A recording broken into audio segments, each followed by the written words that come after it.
So I saw this post today from Sean Combs, aka Diddy, aka Brother Love, and he was discussing just brotherhood. You know, it was a photo of him and JayZ, Sean Carter. He was just excited for the two of them, you know, for the advancements, for the progress that they've both been able to realize, and what that means for the culture that they know that they both represent individually and together. And, you know, he used the hashtag Black Excellence. Seemed appropriate to me, right? They both happen to identify with the term black as per census or whatever. And Black Excellence is a thing, right? But there were more than a few people in the comments who felt like he was discriminating, as if he was trying to say that Black Excellence was not gonna allow for excellence from non-black persons. I'm not him, right? So I can't speak to his intention, but I'm fairly certain that that's not what he meant. You know, Black excellence, it's not meant to take away from other people. You gotta understand, or you don't have to understand, but you do have to respect that black people in America, you know, didn't start in 2018. Black people in America started downtrodden, started less than favorable. And now we're in the race, so to speak. And everybody's like, well, you guys get a chance to run the race the same way we get a chance to run the race. But it's when you had to start that race so far back, you do so under the pretenses of knowing that it takes superhuman effort, not to win, but just to catch up, just to get in the running, so to speak, to celebrate black advancement in financial sectors or entertainment sectors or sports sectors isn't meant to take away from any non-black excellence. It's like, imagine you go to a basketball game and your team's losing. Your team that you came to root for is losing by 50 points. There's only 5 minutes left. Rooting for them, even though you know there's a good chance they won't win that game unless something miraculous occurs, doesn't mean that you're being negative toward the winning team. You're saying like, hey, team that's losing, that wasn't put in a position to win, I still hope that you guys do well. And let's celebrate every point that you guys get and every good play. And on the bad plays, we'll talk about those too, but we're gonna celebrate the wins because, well, the individual wins are what there is to celebrate, because, well, the overall win isn't there. You know, what is it that might lead anybody to think that somebody wants to take away from everyone's win, from everybody's shared success? And so being in this in-between place, remembering a time before Facebook, but then also seeing Facebook change the time you're currently in, as opposed to being birthed into a time where a thing like Facebook is just already in existence, it gives you a certain palette, a certain appreciation for things, but also a certain disdain for things. And I think that's why there's this discourse now where it's like, we don't like a lot of shit. And it's not that we don't like a lot of new shit. It's just we remember quality efforts.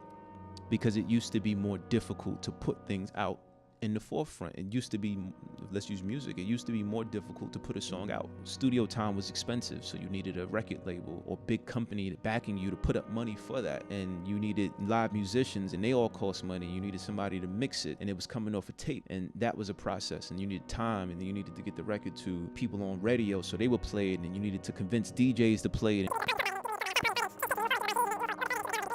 But it used to be more difficult. Now you can record a song on a microphone like this and a setup like this. 1 million people could listen to that song within an hour of you putting it up. And so we come from an era where everything that was put in front of you went through that stringent process of being perfected before it was put in front of us. And so now there's this overabundance of things that haven't been perfected, but were put up as offerings. Like, here, listen to this, listen to that, watch this, watch that. Everybody's doing a film, myself included. I sympathize, whichever one it is, with that sentiment of being able to just put shit out there, because, you know, what gives me the right to shoot a film today, edit it tomorrow, start marketing it the day after, and hope that everybody watched it by Thursday?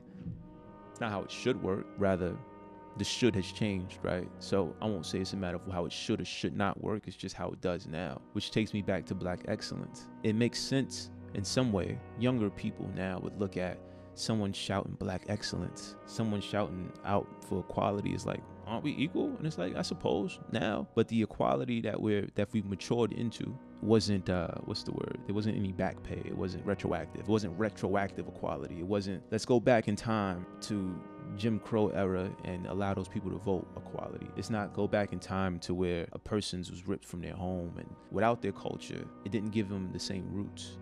So yeah, they sprouted, we sprouted, but our roots are stronger and weaker at the same time. Stronger because we were still able to take root in a less than optimal environment, but weaker in the sense that we're just getting used to sunlight. And so yeah, I suppose that, you know, you get like a Barack Obama and you start thinking, well, yeah, that's the trend now, right? Those people exist, but that's not the norm, not yet.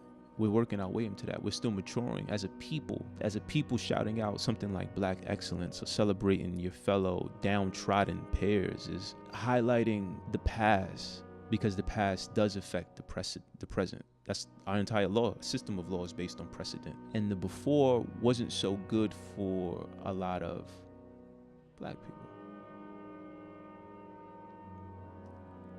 A lot of kids who just come from places that they didn't get that chance to, the people that raised them, the people that raised us, maybe didn't get that chance to do what they wanted to do when they wanted to do it, because it wasn't that way in the 40s, 50s, 60s, 70s. It started to get a little better in the 80s, still improving in the 90s, almost there in the 2000s. And then like, it feels really good to be anything, Black, white, Asian, Hispanic, all terms that aren't terms that I agree with, but they're the terms that we recognize. But to be any of those things in 2010s, feels good, but it doesn't erase where those things come from. Equal opportunity doesn't mean equity. It doesn't mean equal equity, if you can even say that. There's this meme, hopefully I find it, I'll pop it up on the screen, but it's like all these different nationalities standing behind a fence. The white person is six feet tall, trying to see over a 7-foot fence. And so he's given a 2-foot stool to stand on. So now he can see over the fence a whole foot. He's 6 feet, the fence is 7 feet. He's given a 2-foot stool, and now you can see clear over the fence a whole foot. Black person standing next to him is given the same 2-foot stool. Problem is, the Black person's only 4 feet. So now he's just meeting the fence, can't see over it. And the white character in the meme is arguing, well, you got the same chance I got. I got a 2-foot stool, you got a 2-foot stool. But it's like, you came into this game a little bit different. You came in with more height, so there's more to leverage. And that's not like trying to like pull rank on anything. Like, I'm not mad. It's just maybe helping to ease the conversation amongst ourselves that rooting for your team shouldn't be seen as trying to take away from another team.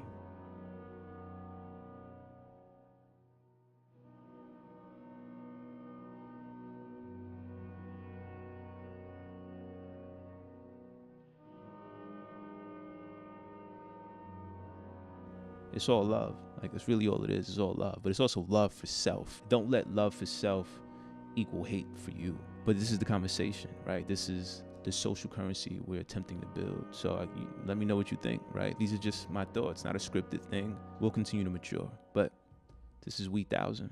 Let me know what you think.